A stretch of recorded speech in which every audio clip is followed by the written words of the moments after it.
காதோடுதான் நான் பேசுவேன். எனக்கு 2 பிள்ளைங்க, ஒரு பையன் ஒரு பொண்ணு. ம் பொண்ணை கல்யாணம் பண்ணி கொடுத்துருக்கோம். ம் நாங்க அரேஞ்ச் மேரேஜ் தான் பண்ணி கொடுத்தோம். ம் நான் அவங்க வீட்டுல ஒரு 4 வருஷம் ஆகுது. எந்த நேரம் பார்த்தாலும் ஒரே பிரச்சனையா இருந்துகிட்டே இருக்கு. ம் அவங்க அப்பா அம்மா எல்லாம் நல்லாதான் இருக்காங்க. ம் அவங்க அப்பா பிசினஸ் பண்றேன்னு சொல்லிட்டு எதையும் உருப்படியா பண்றது இல்ல. ம் மாப்பிள்ளை கிட்ட இருந்து அவர் மாப்பிள்ளை வந்து டிசிஸ்ல வேலை பார்க்குறாங்க. ம் மாப்பிள்ளை கிட்ட இருந்து பணம் வந்துகிட்டே தான் இருப்பாங்க. ம் அதனால எங்க பொண்ணு ரொம்ப கேட்டாகி ரொம்ப மன உளைச்சல ஆளாயிருக்கா. இதுக்கு solution நாங்களா சொன்னாலும் அது தப்பாயிரும். அப்பா அம்மா கொடுக்கறது தப்பு இல்ல மேடம். ம் ஆனா அதுக்கு ஒரு அளவு இருக்குல்ல. அவங்களுக்கு ஒரு 10 மாசம் குழந்தை இருக்கு. ஆ என்ன சொந்த வீடு வாசல்லாம் இல்ல. ம் அதனால எங்க பொண்ணு ரொம்ப worry பண்ணிட்டே இருக்கு. ம் எனக்கு அவளுக்கு என்ன ஆறுதல் சொல்லுன்னு தெரியல. நானும் போக போக சரியாயிடுமான்னு சொல்றேன். ம் ஆனாலும் ஏதாவது ஒரு ப்ராப்ளம் அவங்க வீட்டுல இருந்துகிட்டே இருக்கு. ம் இதுக்கு கொஞ்சம் எனக்கு சொல்யூஷன் கொடுத்தீங்கன்னா நல்லா இருக்கும் மேடம். இது என்னம்மா சொல்யூஷன் பண்ண முடியும்? அவங்க கொஞ்சம் கொஞ்சமாக இன்னும் கொஞ்சம் நாள் ஆக ஆக தான் சரியாகும். இப்போ அவருக்குன்னு குழந்தைங்க இல்ல அதுதான் நானும் சொல்றது எங்க பொண்ணு கிட்ட. மாப்பிள்ள வந்து சொல்லும் போது கேட்கிறாராம். ஆனா அதுக்கப்புறமேல வந்து அவங்க அப்பா அம்மா பார்த்தோன்னே அவங்களா சந்தோஷமா இருக்கட்டும், அவங்க சந்தோஷமா இருக்கட்டும், எங்க அப்பா சந்தோஷமா இருக்கட்டும் அப்படிங்கிற மாதிரி ஒரு வார்த்தை சொல்லி அப்படியே எங்க பொண்ணை ஆஃப் பண்ணிடுறாராம். அது எங்க பொண்ணு ரொம்ப வருத்தப்படுது சொல்லிட்டு என்னதான் பண்ண முடியுமான்னு. எங்க பொண்ணும் வேலைமல்ல ஒர்க் பண்ணிட்டு தான் இருந்தது. இப்போ பாப்பாக்காண்டி தான் வேலையை ரிசைன் பண்ணிடுச்சு. ம் நான் என்ன சொன்னேன், 2 வருஷம் கழிச்சு அப்புறம் நீ பாப்பா ஸ்கூல் போகும்போது நீங்க ஸ்கூல் போகும் வேலைக்கு போமா, அப்பதான் நல்லா இருக்கும். நீங்க ஃபியூச்சர் நீங்க 2 பேருமே சேர்ந்து பண்ணுங்க, அப்ப நல்லா இருக்கும் அப்படிங்கிற மாதிரி சொல்லியிருக்கேன். ம் எனக்கு வேற என்ன சொல்றதுன்னு தெரியல.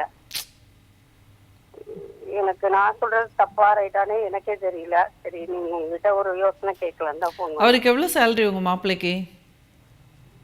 என்ன 50 வாங்குவாரு. அதில் எவ்வளோ உங்கள் மாமனாருக்கு எவ்வளோ கொடுக்குறாரு மாதம்? அது கணக்கே கிடையாது. திடீர்னு லோன் போட்டு தாம்பாங்க. இப்ப கூட லாஸ்ட் மந்த் கூட ஒரு 1.5 லட்சம் ரூபா கிட்ட கொடுத்துருக்காரு. இப்போ பார்த்தாலும் லோன் கட்டுற வேலையை அது எதுவும் ஃபேமிலியை மெயின்டைன் பண்ண முடியலன்னு சமயத்துல பொண்ணுகிட்டையும் வருத்தப்படுறாரு போல இருக்கு. அதனால பொண்ணு ரொம்ப ஓடினஸ் ஆகுறா. என்ன பண்றது? அவருக்கு அவங்க மாமனாருக்கு வருமானம் கிடையாது அதுவும்? அதாவது இப்போ பிசினஸ் பண்றேன்னு சொல்லிட்டு லாஸ் ஆஃப் தான் காட்டிட்டு இருக்காரு. 3 வருஷமா அவர் அதுதான் பண்ணிட்டு இருக்காரு. 3-4 வருஷமாவே. ஒன்று பண்ண சொல்லுங்க, எல்லாருமா சேர்ந்து ஒரு கூட்டு குடும்பமாக இருக்க சொல்லுங்க. யாரும் உங்க அதுதான் மேடம் அப்படிதான் இருக்கிறாங்க. இப்போ இருக்கிறதே அப்படிதான். கூட்டு குடும்பமா இருக்கிறதா பிரச்சனை. அப்போ காசு அவங்க மாமனார்கிட்ட ஒன்றும் சம்பாதிக்க வேணாம், வீட்டில் இருங்க நீங்கள் ஒன்றும் சம்பாதிக்க வேணாம், நான் பார்த்துக்கிறேன் அப்படின்னு சொல்லிட்டு உங்கள் மாப்பிள்ளையை வந்து ஹெட் ஆஃப் த ஃபேமிலியாக பொசிஷன் எடுத்துக்க சொல்லுங்க. அவரும் எடுக்கிறாரு மேடம். ஆனா அவங்க அப்பா கேட்குற டைம்ல எல்லாம் பைசா கொடுத்துக்கிட்டே தான் இருக்காங்க. அதான் அது மாதிரி வேண்டாம். அவர் சம்பாதிக்கணுங்கிறதுனால தானே வேண்டாம். நீங்கள் இனிமேல் சம்பாதிச்சு என்ன ஆக போகுது? இனிமேல் நீங்கள் பாட்டுக்கு சாப்பிட்டுட்டு வீட்டில் இருங்க.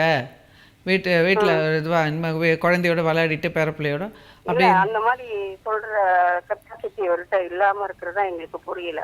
ம் ஏன் அதை சொல்ல மாட்டேங்கிறாரு அப்படிங்கிறது தான் எங்களுக்கு ரொம்ப. ஆனா எங்ககிட்ட பேசும்போதெல்லாம் அப்பாவோட எனக்கு எந்த பெனிஃபிட்டும் இல்லை அப்படிங்கிற மாதிரி தான் பேசுறாரு.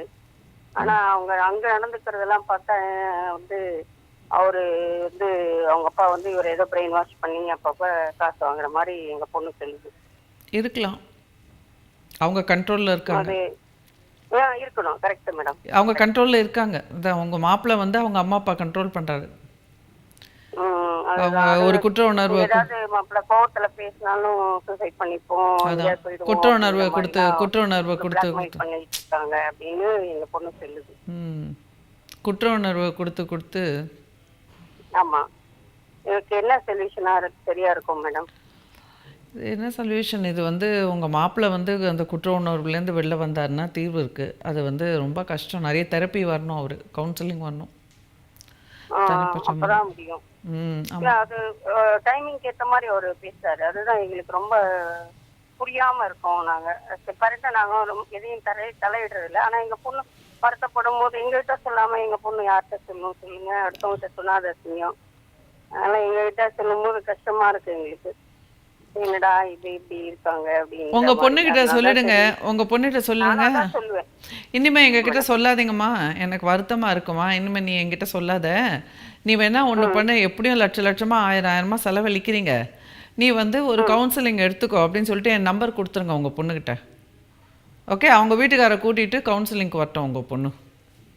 கவுன்சிலிங் வரட்டா கூட எங்க பொண்ணு வரும், அவங்க எல்லாம் வர மாட்டாங்க மேடம். அதான் உங்க பொண்ணு வரட்டும். நியாயம் அப்படிங்கிற மாதிரி இல்ல அதான் உங்க பொண்ணு வரட்டும் கவுன்சிலிங். மாதிரி தான் பேசுவாப்ல மாமனாரு. சரி, அதான் உங்க பொண்ணு வரட்டும் கவுன்சிலிங்க்கு. சரியா? நீங்க என்ன பண்ண முடியும்? உங்ககிட்ட சொல்றதுனால உங்க மனசு வருத்தப்படுது. அப்புறம் நாளைக்கு வந்து அவங்கள பார்த்தாக்கா நீங்க ஏதாவது ஏசி பேசிடுவீங்க. அப்புறம் இப்போ சம்மந்திக்குள்ளதான் சண்டை வரும். அப்புறம் உங்களுக்கு தான் ஓட்டு உறவு இல்லாத போயிடும் பொண்ணோடது. சரியா? எப்படியும் உங்க பொண்ணு வந்து மாப்பிள்ளைய விட்டு வர முடியாது, வரக்கூடாது இல்லையா? உங்க பொண்ணு வந்து மாப்பிள்ளையோட தானே வாழணும். அப்ப நீங்க ஒதுங்கி இருக்கதானே. அப்ப நீங்க இந்த பிரச்சனைக்குள்ளேயே போகாம நீங்க வந்து நீங்க பாட்டுக்கு எங்கேயாவது டூர் போயிடணும், நோ கான்டாக்ட்ல இருக்கணும்.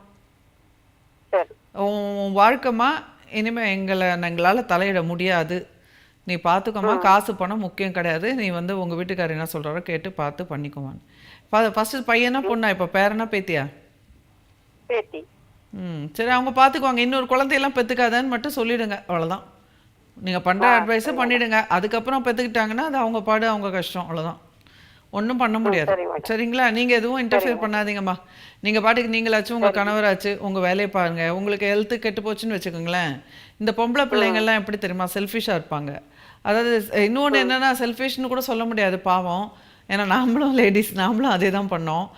இந்த நம்ம சமூகத்தில் என்ன, பெண்கள் வந்து திருமணமான உடனே அவங்க மாமனாருக்கு, அவங்க மாமியாருக்கு, அவங்க கணவருக்குன்னு தான் உழைப்பாங்க.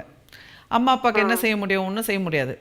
நாளைக்கு உங்களுக்கு ஏதாவது ஒரு ஹெல்த்து அஃபெக்ட் ஆயிடுச்சுன்னா கூட ஒன்றும் செய்ய முடியாது உங்கள் பொண்ணால், இல்லையா? ஸோ அதனால் அது நீங்கள் உபதரம் கொடுத்து அந்த நிலைமையில நாங்கள் இல்லை, கொஞ்சம் வெல் செட்டில்ட் ஆனாங்க. இல்லை, உங்களுக்கு எத்தனை பசங்க? 2 பசங்க தான், ஒரு பையன் ஒரு பொண்ணு. அப்போ உங்கள் பையனோட நீங்கள் கொஞ்சம் நல்ல பாண்டிங் ஏற்படுத்திட்டு நீங்கள் உங்கள் ஃபேமிலியை பார்த்துட்டு நீங்கள் இருந்துருங்க. Okay madam. ஆமாம். உங்கள் பொண்ணுக்கிட்ட வந்து ரொம்ப நீங்கள் பேச்சு வச்சுக்காதீங்க. ஏன்னா அப்புறம் அதுவே பெரிய விரிசலாகி அப்போ நாளைக்கு வந்து அது விவாகரத்து அது இதுன்னு வந்ததுன்னா அப்புறம் உங்களுக்கு தான் தலைவலி. அதை சொல்லுங்க. அதனால வந்து காசு பணம் தானே, போட்டோம், என்ன போகுதோ போட்டோம், என்ன மிஞ்சிட்டோம். இப்போ திடீர்னு இல்லை எவ்வளோ இடத்துல எர்த்குவேக் வருது, ஓவர் நைட்டு இவ்வளோ பெரிய பில்டிங் போயிடுது, எவ்வளோ பார்க்குறோம்லம்மா. ஸோ பணம் நிரந்தரம் இல்லை, வாழ்க்கையும் நிரந்தரம் இல்லை. அதனால் நீ அதை பற்றிலாம் ரொம்ப கவலைப்படாதம்மா. நீ பாட்டுக்கு உங்கள் வீட்டுக்கார் படம் விட்டு அவர் தானே ஹெட் ஆஃப் த ஃபேமிலி, அவர் சம்பாதிக்கிறாரு, அவர் என்ன பண்ணிக்கிறாரு, நீ விட்டுடு. நீ பாட்டுக்கு அந்த காலத்து பொண்ணுங்க மாதிரி எழுந்திரிச்சோமா, மாமனார் மாமியாரை கவனிச்சோமா, ஹஸ்பண்ட்க்கு வேண்டியதை செஞ்சோமா, பிள்ளைய கவனிச்சோமா, நம்ம உங்கள் வேலையை அந்த பொண்ணு வேலைக்கு போகுது அவங்க பொண்ணு. பாப்பா கன்சீவ் ஆனதுக்கு அப்புறம் 7 months வரைக்கும் போயிருந்தா, கொஞ்ச நாளைக்கு ரெஸ்ட் எடுத்துட்டு திருப்பி வேலைக்கு போக சொல்லுங்க. திருப்பி வேலைக்கு போயிட்டு அது காசு அதை சேர்த்து வச்சுக்க சொல்லுங்க.